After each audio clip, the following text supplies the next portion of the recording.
The Bahamas Tonight, the Northern Edition, starts now.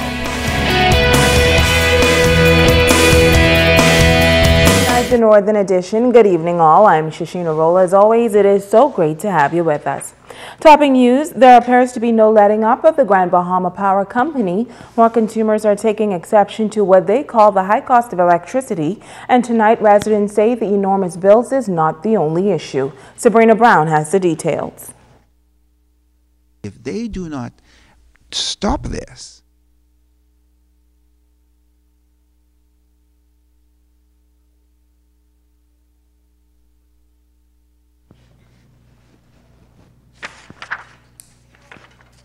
Topping news tonight, there appears to be no letting up of on the Grand Bahama Power Company. More consumers are taking exception to what they call the high cost of electricity. And tonight, residents say the enormous bills is not the only issue. Sabrina Brown reports.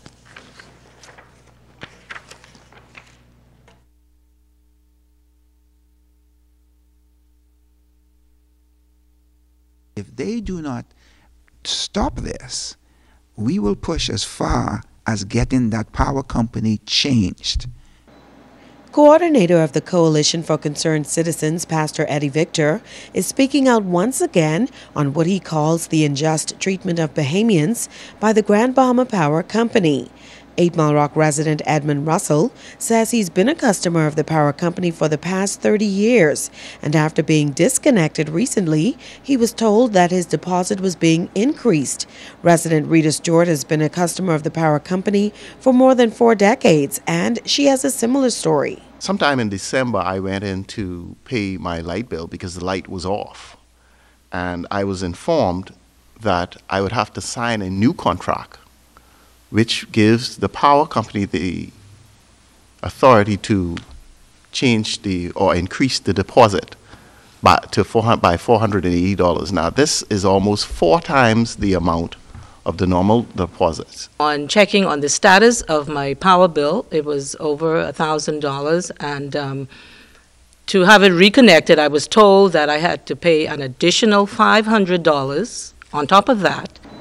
But Russell says that was not all. On top of that, $400, I was given the opportunity or the favor, which they call it, that I could pay the $480 on time, but at an increase of 4%. This is no favor to me or to anybody else. Stewart is the administrator for Community Holiness Church in 8 Mile Rock. She says the church's monthly power bill is around $700, but recently they received a bill for double the amount, and she decided to query the matter. When I got to the office, I was told that we were getting away with murder, paying the $700, and that our meter was running too slow for them, of course, and they took the meter out. We've been here for 50 years, over 50 years, as a customer of Grand Bahama Power Company. They took the meter out and replaced it, not even telling us about it. She says although the church had not been disconnected, they were charged an additional $300. Pastor Victor says this is one of the reasons why the coalition launched a petition against the power company last week. The rate structure that was granted to the Grand Bahama Power Company in 2012, and all of this rate structure obviously includes that they can arbitrarily increase deposits on the consumer, on businesses, and this is creating hardship. Secondly, we did bring to light a 3 cents increase that was granted in 2011 for the temporary generators. Those generators were shipped out in 2012, and that 3 cents was not reversed. But the power company is saying that that changed with the rate structure. But when you look at the numbers, you will see that the rates did not go down, they increased. Sabrina Brown, ZNS Network News. Now, Corporate Communications Director with Grand Bahama Power Company, Philcia Grant Farquharson, says claims of increase in deposits are untrue. She says the company's policy as it relates to deposits remains the same. There has been no change in our security deposit policy.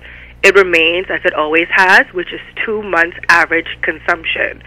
I'd also like to advise our customers that it's very difficult for us to respond to their individual issues via the media or a third party. We encourage anybody that has any issues with the power company or power-related problems that wants to get resolution, we encourage them to come in and see one of our customer service agents. It's very difficult for us to give a ad hoc response. This seems like very individual concerns. If those customers that have those concerns express that will come into our customer service agents, we can look into it and research. But like I said, and I want to reiterate, we've had no change in our security deposit policy. It's always been 2 months average consumption, and that's on our rules and regs that's available on our website for our customers. Well, Parkinson says the power company is fully aware of concerns among consumers regarding the cost of electricity, but notes that a recent regional study shows that Grand Bahama Power remains competitive. Nonetheless, she says the power company will continue to explore ways to bring down the cost of electricity. Because of the improved efficiency of our new West Sunrise plant and improved operational efficiencies, it has resulted in a reduction of the fuel component of the bill that customers pay. Also, we understand that we must do some long-term things to address costs for our customers, and part of that is our alternative and renewable energy strategy. We continue to study all energy options, and we're looking for the option that makes the best business case for our customers. Right now, we think that means bringing compressed natural gas to Grand Bahama, but we will continue to look in the future and remain focused on making the right and sustainable business decisions for the benefit of Grand Bahama and our customers. Well, air arrivals appears to be taking off as tourism partners work in tandem to revitalize Grand Bahama's tourism industry. A brand new partnership between the government, the Hutchinson Group, and Sunwing is already helping with this turnaround. John Davis Roll tells us more. They have all come in search of that ultimate vacation experience. Nearly 200 snowbirds from Canada, thrilled to discover why it is indeed better in the Bahamas as they arrive for the first time on board a Sunwing flight to Grand Bahama. The winter visitors leaving freezing temperatures behind in Toronto and Winnipeg. It's great. The flight was good. We're leaving behind the cold weather in Winnipeg and come out to this 21 degrees Celsius. It's fantastic. How come you made the flight and what are you expecting coming to Grand Bahama? Relax, fun, sun, beaches. Oh, I'm excited. First time down here, so yeah. How was the flight over and what are you expecting? It wasn't too bad over here. A little bit of turbulence, but it wasn't too bad. What are you expecting?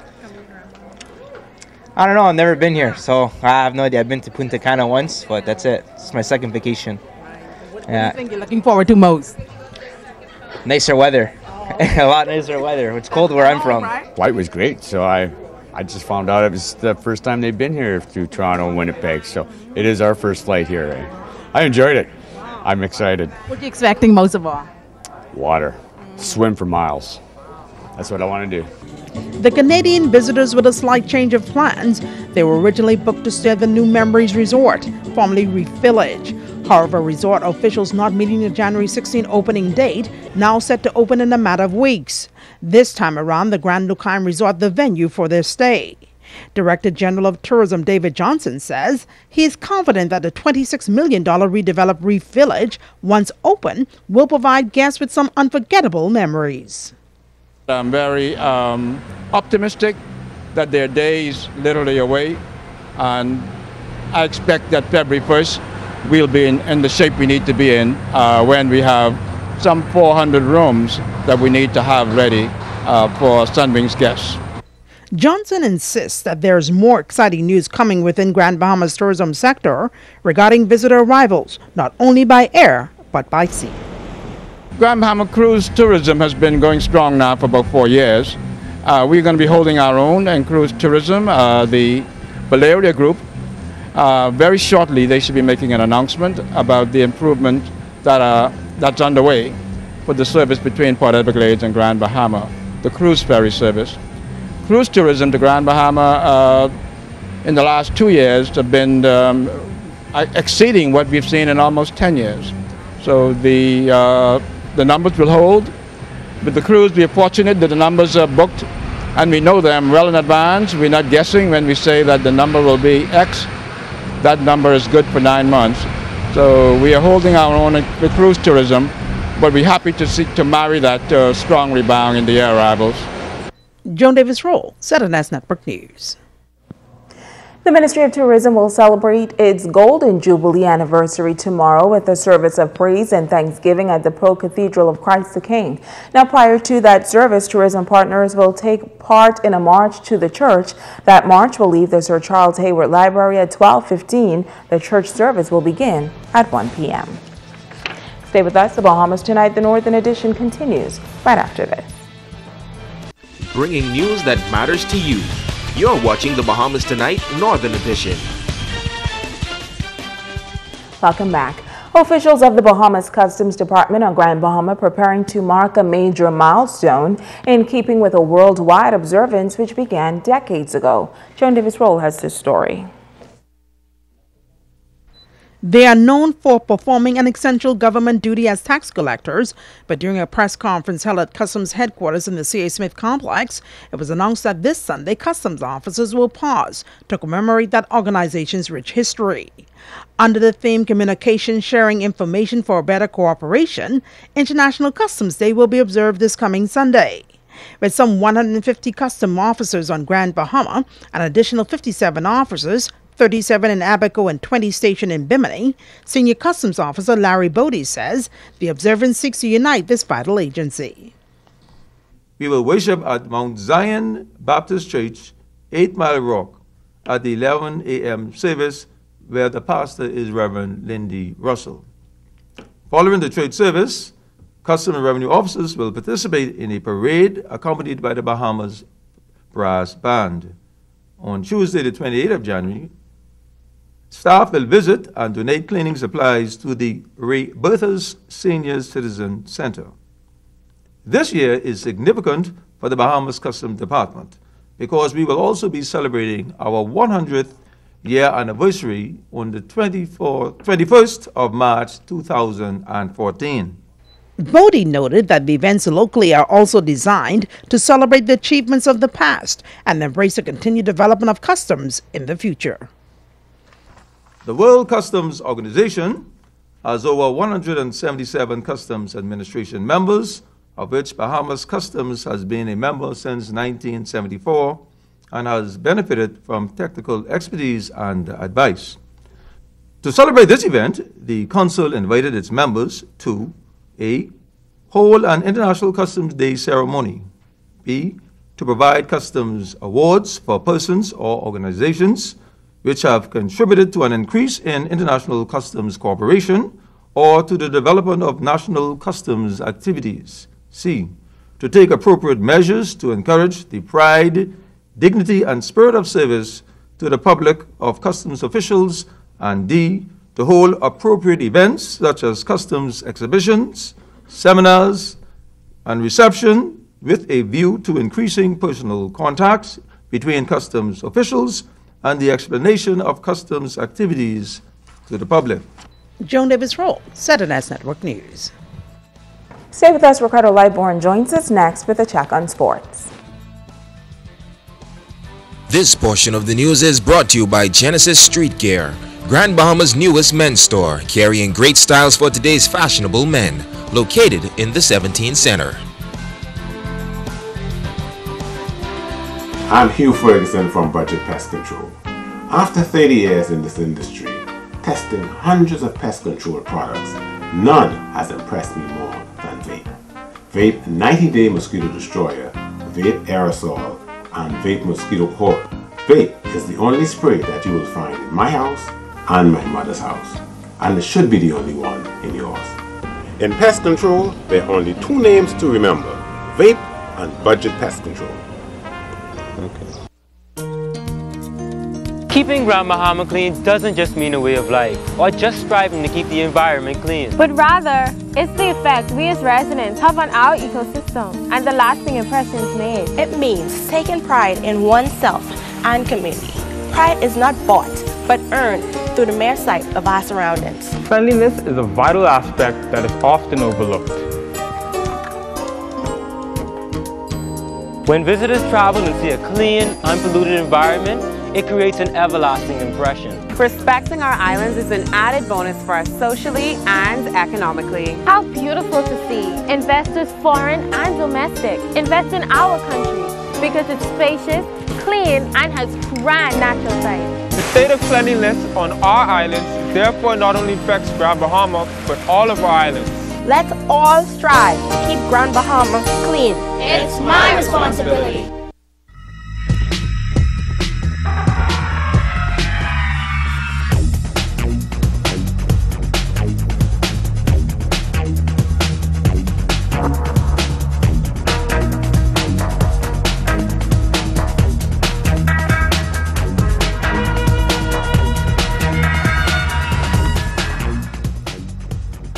Well, folks, we're going to start with basketball. Let Americano won the Derek Nesbitt Richie Adderley High School Basketball League, rolling right along, and junior girls also making some things happen.